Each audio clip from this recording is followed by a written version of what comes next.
آج میں آپ کو اس بات کا ثبوت دوں گا کہ مرغی پہلے آئی یا انڈا۔ سب سے پہلے میں آپ کو قرآن پاک سے ثبوت دوں گا کہ مرغی پہلے آئی۔ سورۃ المائدہ میں اللہ تعالیٰ فرماتے ہیں اور ہم نے ہر ایک کے جوڑے بنائے۔ اب جوڑا تو نر اور مادہ کا ہوتا ہے نا، تو اس کا مطلب ہے اللہ تعالیٰ نے پہلے مرغی اور مرغا پیدا کیے، پھر آگے ان کی نسل چلی، انہوں نے انڈے دینا شروع کیے۔ قرآن پاک میں ایک اور جگہ سورۃ الذاریات آیت نمبر 49 میں اللہ تعالیٰ فرماتے ہیں اور ہم نے ہر ایک کے جوڑے بنائے۔ قرآن پاک میں ایک اور جگہ سورہ یاسین میں آیت نمبر 36 میں اللہ تعالیٰ فرماتے ہیں پاک ہے وہ ذات جس نے تمام اقسام کے جوڑے پیدا کیے۔ تو ناظرین، یہ اس بات کا ثبوت ہے کہ پہلے جوڑے پیدا ہوئے، نر اور مادہ، یعنی مرغا اور مرغی، پھر اس کے بعد انڈے پیدا ہوئے۔ یہ تو تھا قرآن پاک سے ثبوت کہ مرغی پہلے آئی اور انڈا بعد میں آیا۔ اب میں آپ کو سائنسی پروف دوں گا کہ مرغی پہلے آئی۔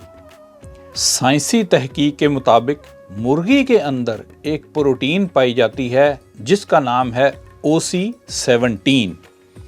انڈے کا جو چھلکا ہوتا ہے، یعنی انڈے کا جو خول ہوتا ہے، اس کو بنانے کے لیے ایک پروٹین OC17 درکار ہوتی ہے، اور یہ پروٹین OC17 مرغی کے اندر پائی جاتی ہے۔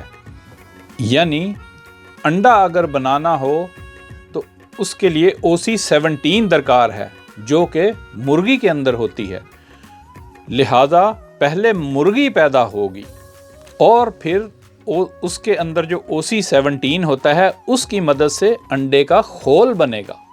اگر مرغی نہیں ہوگی تو پروٹین OC17 نہیں ہوگی، اور اگر پروٹین OC17 نہیں ہوگی تو انڈے کا خول کیسے بنے گا؟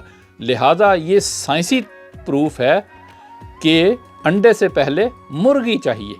بطور مسلمان آپ کو یہ یقین ہونا چاہیے کہ مرغی پہلے آئی، کیونکہ اس بات کا ثبوت قرآن پاک میں کئی جگہ موجود ہے، جب اللہ تعالیٰ فرماتے ہیں کہ ہم نے ہر ایک چیز کے جوڑے بنائے، یعنی نر اور مادہ۔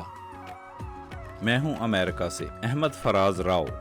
ہم آپ کے لیے لاتے ہیں مختصر مگر دلچسپ معلوماتی ویڈیوز۔